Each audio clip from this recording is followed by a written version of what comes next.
ጤና ይስጥልኝ ክብራትና ክብራን የዩቲዩብ ቻናል ቤተሰቦች የሰዓቱን ሰበር መረጃ ይዤ ቀርብ ያለው በርከት ያሉ ዓለም አቀፍ ጉዳዮችን በተመለከተ ዜናዎች በፍጥነት እየወጡ ነው።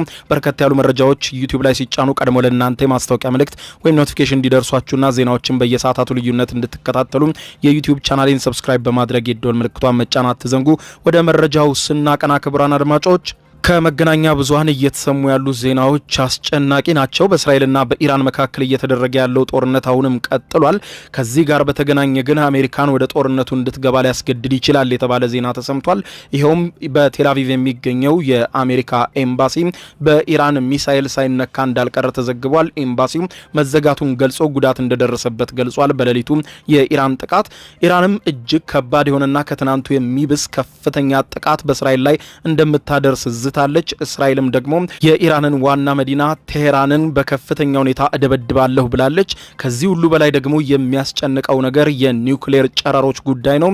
ይህንን በተመለከተ እስራኤል ደጋግማ በመታችው የኢራን የኒውክሌር ማብላያዎችም አሁን የኒውክሌር ብክለት እየታየ መሆኑን ተገልጾ የራዲዮ አክቲቭ ጨረሮች ከኒውክሌር ማብላያው ላይ አምልጠው ሊወጡበት የሚችል እድል ሰፊ መሆኑን የገለጹት ተንታኞች ከፍተኛ አደጋ በኒውክሌር ማብላያው ላይ ተጋልጧል ብለዋል።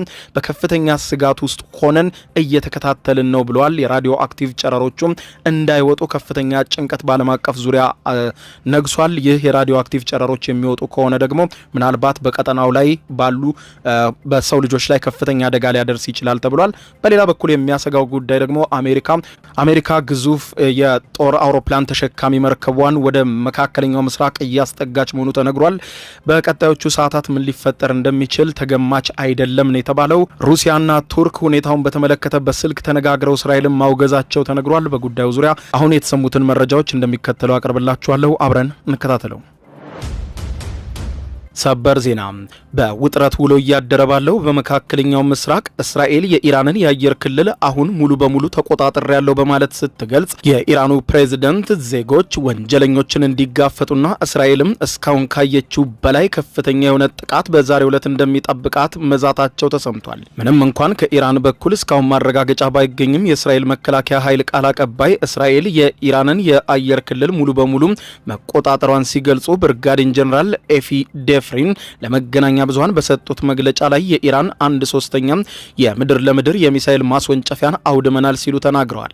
የእስራኤል ጦር ከ120 በላይ የሚሳኤል ማስወንጨፊያ ማውደሙን ገልጾ እስራኤል ባሳለፍነው አርብ ዕለት ጥቃት መሰንዘር ከጀመረችበት ጊዜ አንስቶ ኢራን ከያዘችው አጠቃላይ ማስወንጨፊያ ውስጥ 1/3ኛውን አውድመናል ይቀጥላል ብለዋል።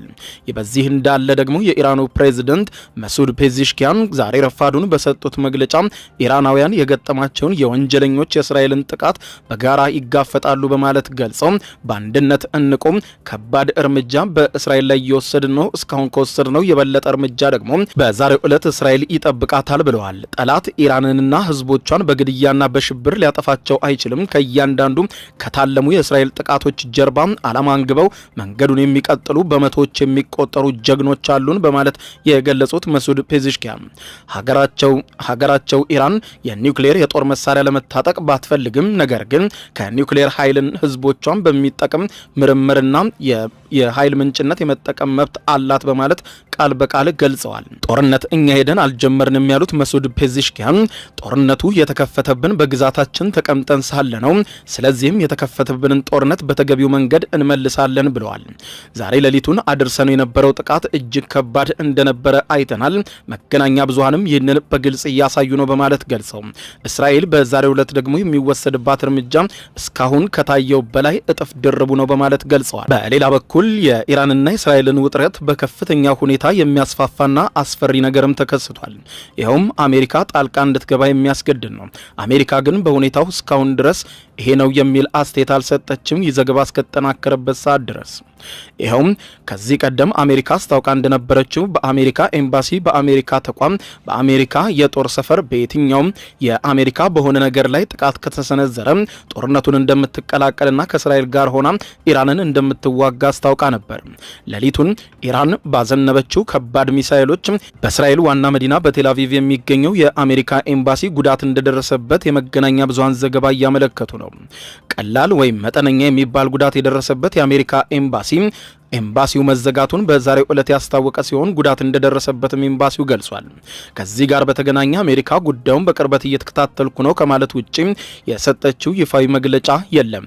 ነገር ግን አውሮፕላን ተሸካሚ የሆነው የአሜሪካ የጦር መርከብ በፍጥነት ከሳውዝ ቻይና ባህር ለቆ ወደ መካከለኛው ምስራቅ እያቀና እንደሆነ ተነግሯል።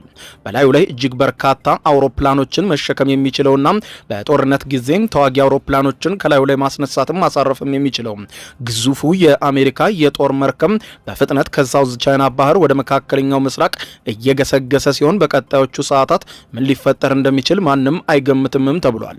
በሌላ በኩል የዓለምን ጉዳይ ሰቅዞ የያዘው ደግሞ ከኢራን የኒውክሌር ማብላዮች ሊወጣ የሚችለው የራዲዮ አክቲቭ ጨረር ጉዳይ ነው። ዛሬ የዓለም አቀፉ የኒውክሌር ተቆጣጣሪ ኤጀንሲ በኢራን የኒውክሌር ተቋም ውስጥ የብክለት ስጋት እንዳለ ባወጣው መግለጫ አስታውቋል። በኢራን ዋና የኒውክሌር ማበልጸጊያ በሆነው በናታንዝ ተቋም ላይ እስራኤል በአየር ድብደባ በመመላለስ እየፈጸመች በመሆኑ የራዲዮሎጂና የኬሚካል ብክለት በአካባቢው እንደሚኖር የዓለም አቀፉ የኒውክሌር ተቆጣጣሪ ኤጀንሲ ዋና ዳይሬክተር ዛሬ ረፋዱን ባወጣው መግለጫ አስታውቋል። የተቋሙ ውጭ ያለው የጨረር መጠን በአሁኑ ጊዜ መደበኛ ነው፣ በጭንቀት ሆነን እየተከታተልን ነው ብሏል ኤጀንሲው። የዓለም አቀፉ የኒውክሌር ተቆጣጣሪ ኤጀንሲ ዋና ዳይሬክተር የሆኑት ራፋኤል ማሪያኖ ግሮሲ እንደተናገሩት ከሆነ ዩራኒየም ወደ ሰውነት ውስጥ ከተወሰደ ወይም ከተተነፈሰ ከፍተኛ የጨረር አደጋ ያስከትላል ብለዋል። ሆኖም ግን ይህንን አደጋ በተቋም ውስጥ እንደ መተንፈሻ መከላከያ ያሉ ተገቢውን የመከላከያ እርምጃዎችን በመውሰድ ውጤታማ በሆነ መንገድ መቆጣጠር ይቻላል በማለት አክለው እስራኤል ከደበደበችው ከናታንዝ የኢራኑ የኒውክሌር ማብላያ ተቋም ውጪ ያለው የራዲዮ አክቲቭ መጠንን በጭንቀት ሆነን እየተከታተልን ነው፣ ሳይለወጥ እስካሁን በመደበኛው ደረጃ ላይ ይገኛል፣ ነገር ግን የመበከል ምልክቶች ይታያሉ ብለዋል። በህዝቡ ወይም በአካባቢውም ላይ እስካሁን ምንም አይነት ውጫዊ የጨረር ተጽዕኖ አለመኖሩን ያሳያል፣ ነገር ግን ይህ ቀጣይ ስለመሆኑ ማንም እርግጠኛ አይደለም ብለዋል። ግሮሲ ይህንን የተናገሩት የተባበሩት መንግስታት ድርጅት የኒውክሌር ተቆጣጣሪ ቦርድ አስቸኳይ ስብሰባ ላይ ሲሆን ስብሰባው የተጠራው በሩሲያ ጥያቄ መሰረት እስራኤል በኢራን የኒውክሌር ተቋማት ላይ የፈጸመችውን ጥቃት ላይ ለመወያየት ነበር። በተጨማሪም ከቅዳሜ ወዲህ በናታንዝና በኢስፋሃን የኒውክሌር ምርምር ጣቢያ ላይ ተጨማሪ ጉዳት እንዳልደረሰ ተጠቅሶ ነገር ግን እስራኤል አሁንም ፍንዳታውን መቀጠሏ ምናልባትም በተቋሙ ላይ በቀጣይ የሚያደርሰው ጥቃት በኢራን ላይ ብቻ ሳይሆን በቀጠናው ላይ ኢራንን ተጎራብተው ከሚገኙ ሀገራት በሙሉ ከፍተኛ የሆነ ጭንቀት የሚያነር ይሆናል። የራዲዮ አክቲቭ ጨረሮቹ አምልጠው ከወጡ በእርግጥም በአካባቢው ላይ የሰው ልጅን ሁሉ የሚጎዳ በመሆኑ ዓለም በጭንቀት ሰቅዞ የሚከታተለው ሆኗል። በሌላ በኩል የእስራኤልም ሆኑ የኢራን መገናኛ ብዙሃኖች በግልጽ እያስተላለፉት እንዳለው ኢራን ሌሊቱን ፈጽመው በነበረው ተከታታይ የሚሳኤል ጥቃት በእስራኤል ላይ ከባድ ጉዳት መድረሱም ተነግሯል።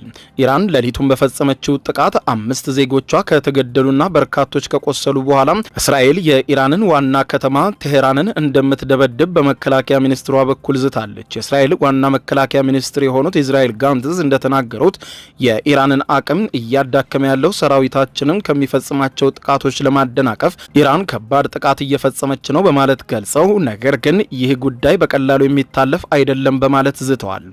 በዚህም በተለያዩ አካባቢዎች በቴሄራን ላይ ጥቃት እንፈጽማለን በማለት ገልጸው የእስራኤሉ የመከላከያ ሚኒስትር የኢራኑን የበላይ መንፈሳዊ መሪ አያቶላ አሊ ካሚኒን ፈሪ ነው በማለት ገልጸው ጉረኛና አምባገነንም ነው ሲሉ ሲሳደቡ በቴሌቪዥን ቃል በቃል ታይተዋል። የእስራኤሉ መከላከያ ሚኒስትር ኢዝራኤል ጋንትዝ በመግለጫቸው ጨምረው ሲናገሩ ኢራን ዛሬ ሌሊት ላደረሰችብን ጥቃት ከፍተኛ ዋጋ ትከፍላለች፣ ዋጋውን የሚከፍሉት ደግሞ የኢራን ዋና መዲና የቴሄራን ነዋሪዎች ናቸው፣ ቴሄራንን እናነዳታለን ሲሉ ተደምጠዋል። በሌላ በኩል ዓለምን ከፍተኛ ጭንቀት ውስጥ በጣለው በኢራንና በእስራኤል ውጊያ የሩሲያው ፕሬዝዳንት ቭላዲሚሮቪች ፑቲንና የቱርኩ ፕሬዝዳንት ረሲብ ጣይብ ኤርዶዋን በስልክ ባደረጉት ውይይት እስራኤል በኢራን ላይ የፈጸመችውን የኃይል እርምጃ ማውገዛቸውንና ግጭቱን በአስቸኳይ እንዲቆም ጥሪ ማቅረባቸውን ክሬምሊን አስታውቋል።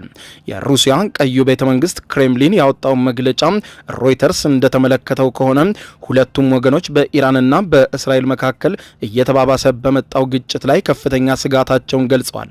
ግጭቱ ቀደም ሲል ለብዙ ሰዎች ሕይወት መጥፋት ምክንያት ሆኗል፣ እንዲሁም ለመላው ቀጠና ከባድና የረዥም ጊዜ መዘዝ ሊያስከትል የሚችል ነው ብለዋል። መሪዎቹም ግጭቱ በአስቸኳይ እንዲቆምና አወዛጋቢ ጉዳዮች የኢራንን የኒውክሌር ፕሮግራምን ጨምሮ በፖለቲካና በዲፕሎማሲያዊ መንገድ ብቻና ብቻ እንዲፈታ ያላቸውን ድጋፍ የገለጹ ሲሆን እስራኤልን ጦርነት በመጀመርና የኃይል እርምጃ በመውሰድ አንዲትን ሉዓላዊ ሀገር በመድፈር የዓለም አቀፍ ሕግጋትን በመጣስ ከሰዋታል። እስራኤል ያደረገችው እርምጃ በምንም በኩል ተቀባይነት እንደማይኖረው ሁለቱም መሪዎች በየፊናቸው አስታውቀዋል። በተያያዘ ዜናም በሩሲያ በእስራኤልና በኢራን መካከል በተፈጠረው ግጭት ውስጥ በድጋሚ በአደራዳሪነት ሚና ለመጫወትና ሁለቱን ሀገራት ለማስማማት ዝግጁ መሆኗን ከዚህ ቀደም የኢራንን ዩራኒየም በሩሲያ ለማስቀመጥ ያቀረበችውን ሀሳብ አሁንም እንደቀረበ መሆኑን የክሬምሊን ቤተ መንግስት በዛሬው ዕለት ረፋዱን ባወጣው መግለጫ አስታውቋል። ቴህራን ለሰላማዊ የኒውክሌር ኃይል የማግኘት መብት እንዳላት ብትገልጽም በፍጥነት እየገፋ ያለው የዩራኒየም ማበልጸግ ፕሮግራሟን በምዕራቡ ዓለምና በባህረ ሰላጤው አካባቢ የኒውክሌር ጦር መሳሪያ ለመስራት ትፈልጋለች የሚል ከባድ ስጋት ፈጥሯል ብሏል ሮይተርስ። የሩሲያ ቀዩ ቤተ መንግስት ቃል አቀባይ የሆኑት ዲሚትሪ ፔስኮቭ ይህንን የሩሲያ የማደራደር ሀሳብ አሁንም በውይይት ላይ ነው፣ አሁንም ጠቀሜታ አለው፣ ሆኖም ግን ግጭቱ መቀስቀሱ ሁኔታውን በእጅጉ አወሳስቦታል በማለት ገልጸዋል። በሌላ በኩል የዓለም አቀፉ የአቶሚክ ኢነርጂ የቀድሞ ከፍተኛ ባለስልጣን በዛሬው ዕለት በሰጡት ዋና ማብራሪያ ዋናው ጥያቄ ኢራን በከፍተኛ ደረጃ ያበለጸገችውን ዩራኒየም የት እንዳስቀመጠች አይታወቅም በማለት ገልጸዋል። የዓለም አቀፉ አቶሚክ ኢነርጂ ኤጀንሲ ጥበቃ የቀድሞ ምክትል ዋና ዳይሬክተር የእስራኤልን ጥቃት ተከትሎ በኢራን የኒውክሌር መርሃ ግብር ውስጥ ነገሮች የት እንዳሉ በትክክል አይታወቅምም አናውቅምም ብለዋል። ኦሊ ይሄ ነው እንደገለጹት ከሆነ እስራኤል በኢራን የኒውክሌር አቅም ላይ ከፍተኛ ጉዳት አድርሳ ሊሆን እንደሚችል ተናግረው በናታንዝ የሚገኘው የኒውክሌር ተቋም ዳግም ስራ ለማስጀመር ቢያንስ ዓመታትን ይወስዳል። ነገር ግን ዋናው ጥያቄ እሱ አይደለም። እስራኤል ከምታውቀውም በላይ ኢራን ውስጥ ከፍተኛ የሆነ ሚስጥራዊ የሆነ ስራ እየተሰራ ነው። ስለዚህም የሚታወቅ ነገር አይደለም። እስራኤል አሁንም ማብላያ ተቋሙን መታው ብትልም ነገር ግን የኢራን ዋና ኃይል የቱ ጋር እንዳለ በፍጹም አይታወቅም ብለዋል። ከራዲዮ 4 ቱዴይ ፕሮግራም ጋር ባደረጉት ቃለ ምልልስ አክለውም ሲገልጹ እኔ እንደማስበው ተመሳሳይ ሁኔታ ላይ ነው ያለነው። ከነዚህ የፈንጂ አቅሞች ጥቃቶች በኋላ በጣም መጥፎ ሁኔታ ይፈጠራል በማለት ገልጸዋል። ዋና ጥያቄ አሁን ላይ ይቀራል። ኢራን በከፍተኛ ደረጃ የበለጸገው ዩራኒየም ከ400 ኪሎ ግራም በላይ ይሆናል። የምታከማችበት ቦታ የት ነው የሚለው እስካሁን አልታወቀም። እስራኤልም የምትወስደው እርምጃ ቦታዎቹን በትክክል ስለመምታቷም እርግጠኛ አይደለችም በማለት ገልጸዋል። ምስጢራዊ ጣቢያ አላቸው። በጣም ግዙፍ መሆን አይጠበቅበትም። የአቶሚክ ፈንጂን ለመስራት በተለይም ደግሞ ጠባብ ቦታ ብቻ ነው የሚፈልገው። በአሁኑ ሰዓት ኢራን ያንን መሳሪያ በእጇ እንዳስገባችና እንዳላስገባች እንኳን እርግጠኛ አይደለንም። ነገሮች ከቀን ወደ ቀን አስፈሪ ነው ብለዋል። በሌላ በኩል የኳታሩ መገናኛ ብዙሃን የሆነው አልጀዚራ ዩናይትድ ስቴትስ በኢራን ግጭት ውስጥ ብትገባ ምን ሊፈጠር ይችላል የሚለውን ጉዳይ አስመልክቶ አንድ የቀጠናውን ተንታኝ አናግሯል። በቀጠናው ላይ ሰፊ ልምድ ያላቸው ተንታኝ እንዳብራሩት ዩናይትድ ስቴትስ ከኢራን ጋር በሚፈጠር ግጭት ውስጥ በቀጥታ ብትገባ ይህ ክልላዊ ውጥረቱን ወደ አዲስና አደገኛ ደረጃ ሊያሸጋግረው ይችላል ብለዋል። ቀጠናውን በሰፊው የሚያውቁትና ሰፊ ትንታኔ የሚሰጡት ዶክተር እንድሪያስ ግሬግ ለአልጀዚራ በሰጡት ሰፊ ትንታኔ ዩናይትድ ስቴትስ ከኢራን ጋር በሚደረግ ውጊያ ውስጥ ብትገባ በመላው የባህረ ሰላጤው አካባቢ በመርከቦችና በነዳጅ ማስተላለፊያ መስፈሮች ላይ የሚሰነዘሩ ጥቃቶች በከፍተኛ ደረጃ እንዲስፋፉ ያደርጋል ብለዋል። ኢራን በባህረ ሰላጤው የሚገኙትን የዩናይትድ ስቴትስ የጦር ሰፈሮች ለማጥቃት ትሞክራለች ያሉ ሲሆን እንደ ግሪክ ገለጻ ከሆነ ዩናይትድ ስቴትስ በዚህ ግጭት ውስጥ በቀጥታ የምትገባው የአገዛዝ ለውጥ ለማምጣት የሚያስከፍለውን ዋጋ በሙሉ ለመክፈል ፈቃደኛ ሆና ስትወስን ብቻ ነው ብለዋል። ይህ ደግሞ ከፕሬዚደንት ትራምፕ አሜሪካ ትቅደም ወይም አሜሪካ ፈርስት በሚለውና ከክልሉ ለመውጣት ከሚያራምዱት አጀንዳ ጋር የሚቃረን ነው ብለዋል። ዩናይትድ ስቴትስ ይህንን ታደርጋለች ብዬ በግሌ አላስብም። አሁንም አጠራጣሪ ነው። ምክንያቱም የትራምፕ ከመካከለኛው ምስራቅ የመውጣትና አጠቃላይ አቋምን የሚንድ ነው ነው ብለውታል። ይሁን እንጂ ግሪክ ለችግሩ ዲፕሎማሲያዊ መውጫ መንገድ ሊኖር እንደሚችል የጠቆሙ ሲሆን ይህ ሊሆን የሚችለው ፕሬዚደንት ትራምፕ የእስራኤሉን ጠቅላይ ሚኒስትር ኔታንያሁን በመቆጣጠር እስራኤል ወታደራዊ ዘመቻዋን አቁማ ወደ ድርድር ጠረጴዛ እንድትመለስ ማስገደድ ሲችሉ ብቻ ነው ብለዋል። እስራኤል ያለ አሜሪካ እርዳታ ምንም ነገር ማድረግ እንደማትችል የገለጹ ሲሆን አሜሪካን እንደምትሰማ ገልጸው አሁን ኳሱ በትራምፕ እጅ ላይ ነው ብለዋል። ይህ ሲሆን ኢራን ድል እንዳገኘች አድርጋ ለራሷ ማቅረብ መቻል አለባት፣ እንዲሁም ኔታንያሁ በአሜሪካውያን ቁጥጥር ስር እንደሚቆይ ማመን ይኖርባታል በማለት ግሪክ የትንታኔ ሀሳባቸውን መደምደማቸውን አልጀዚራ ዘግቧል። ክቡራን አድማጮች ለሰዓቱ ብታደምጧቸው መልካም ናቸው ያልኳቸው አጫጭር መረጃዎች እነኚህ ናቸው። ከሰዓታት በኋላ በሌላ መረጃ ተመልሰን እስከምንገናኝ በያለንበት የዓለም ዳር ቸር እንቆይ።